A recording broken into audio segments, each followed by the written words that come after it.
In the world of football, where every match is a battle for glory, the ball is the ultimate weapon. But what happens when the weapon turns against you? When the ball becomes a wild card, bouncing and spinning in unpredictable ways that leave even the best players scratching their heads. In this video, we take a deep dive into football's past to uncover the most terrible balls to hit the pitch. Crack.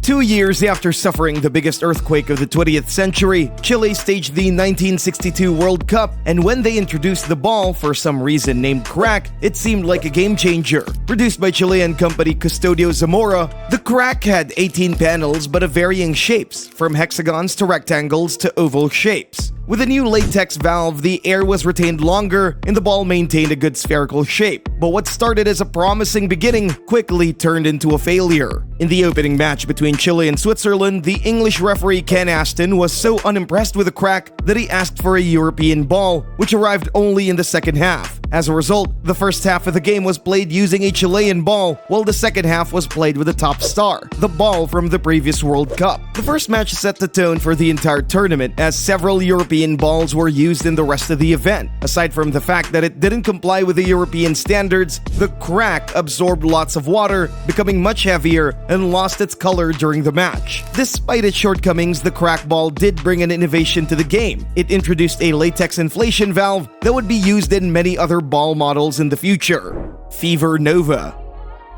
Before the 2002 World Cup, the Fever Nova was the ball that everyone was talking about. Produced by Adidas and marketed as the most technologically advanced ball ever made, it was supposed to be faster, more precise, and the roundest ball yet. But things didn't go quite as planned. Despite being constructed using 11 different layers and featuring a polyurethane coating from German conglomerate Bayer, the Fever Nova quickly earned a reputation for being unpredictable and difficult to control. Players complained about its lightweight and crazy bouncing, and goalkeepers struggled to anticipate where it would go next. Italian goalkeeper Gianluigi Buffon called it ridiculous kiddies bouncing ball, while Slovenian forward Zlatko Zahovic labeled it as the worst ball he'd ever played with. It's light as a balloon and bounces out of control, he said.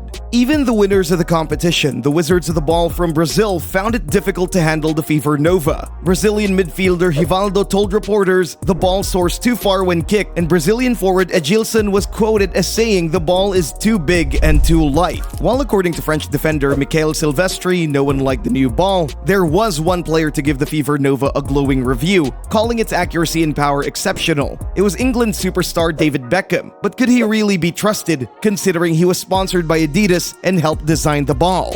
Roteiro. Made for Euro 2004, the Roteiro ball featured a stunning design that was inspired by Portugal's rich history of exploration and adventure. The aqua metallic base color represented the sky, while the blue globe color evoked the sea that Portuguese sailors crossed to discover new lands. The silver lines that crisscrossed the ball signified the coordinate system used and perfected by the Portuguese. However, the design was a rare positive aspect that stood out, while its in-game qualities left much to be desired. Italians who failed to make it out of the group were by far the sharpest critics of the Adidas-made ball. Francesco Totti, who only played one game before being disqualified for spitting in the opponent's face, was one of the first to complain, saying it's too hard and doesn't rebound that well. Andrea Pirlo wrote it off, saying it reminded him of plastic balls used by children. Gianluigi Buffon not only griped about the ball's ability to move in unexpected ways, but grumbled about the strange color too. Even Greece, the winners of the tourney, were guilty of lodging a pre-tournament grievance. Midfielder Vasilios Chartis told reporters the ball is strange. We have discussed it and we all feel the same about it. Usually tight-lipped Czech coach Karel Brickner complained that this ball could be good for just the players of Real Madrid who play with short passes, but our players have problems controlling it with long passes. We'll have to learn new habits and we'll probably have to change our playing system. However, Real Madrid defender Ivan Elguera was equally scathing, saying it's like a beach ball and I don't like it at all. To send it where you want, you have to hit it really hard. Elguera's Spanish teammate Joaquin managed to be even blunter, as far as to question whether the Roteiro was actually a ball. Teamgeist.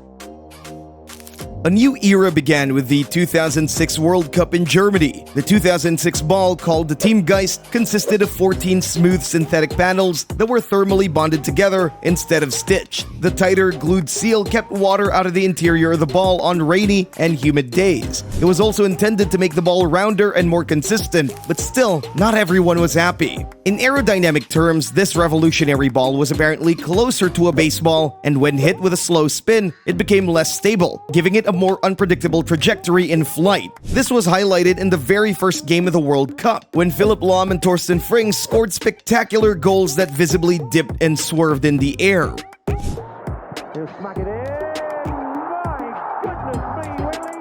The complaints about the Teamgeist didn't just stop at unpredictable flight patterns. Goalkeepers were also having a tough time handling it. USA's Casey Keller had a rough go at it, calling it a very light ball that had a wobble and was not easy to catch. Jens Lehmann of Germany echoed those sentiments, saying it gets very slippery and flutters in the air when it rains. England's Paul Robinson had similar criticisms, calling it light like a volleyball and even worse when wet. Jabulani, the official ball of the 2010 World Cup, was supposed to bring joy to players and fans alike with its name, which roughly translates to rejoice in Zulu. But instead, it became the most hated ball in football history. The Jabulani had a unique design with only 8 panels, unlike the traditional 32-panel soccer ball. It also had a textured surface to improve its aerodynamics and flight stability. However, this innovation turned out to be its downfall. The ball's unpredictable flight path and speed caused havoc for both goalkeepers and strikers, resulting in fewer goals being scored compared to previous tournaments. With 145 goals scored, the World Cup 2010 became the lowest scoring edition since FIFA made it a 32-nation tournament in 1998. The Jabulani received a lot of criticism from players, and it was hard to find a footballer who didn't express their disapproval of the ball. England's coach Fabio Capello called it the worst ball he'd ever seen, while Brazilian goalkeeper Julio César compared it to a supermarket ball. Gianluigi Buffon said it's absolutely inadequate and it's a shame to play such an important competition with a ball like this. Brazilian Robinho claimed that whoever invented this ball must have been high and has never played football, while Liverpool's ex-midfielder Craig Johnston was sure that whoever is responsible for Jabulani should be taken out and shot for crimes against football. It's worth mentioning that despite all the criticisms, some players did manage to master the Jabulani, including Golden Ball winner Diego Forlan, who racked up some stunning strikes from his 5 goals with the infamous sphere. But for many other world-class forwards such as Lionel Messi, Cristiano Ronaldo, Kaká, Wayne Rooney, and Fernando Torres, the ball proved to be a major challenge with a combined total of only 1 goal scored. Well, that's all we have for today. If you enjoyed this video, make sure to hit the like button and subscribe to our channel for more content like this. And don't forget to leave a comment down below with your thoughts, questions, or suggestions for future videos. Thank you for watching, and we'll see you in the next one.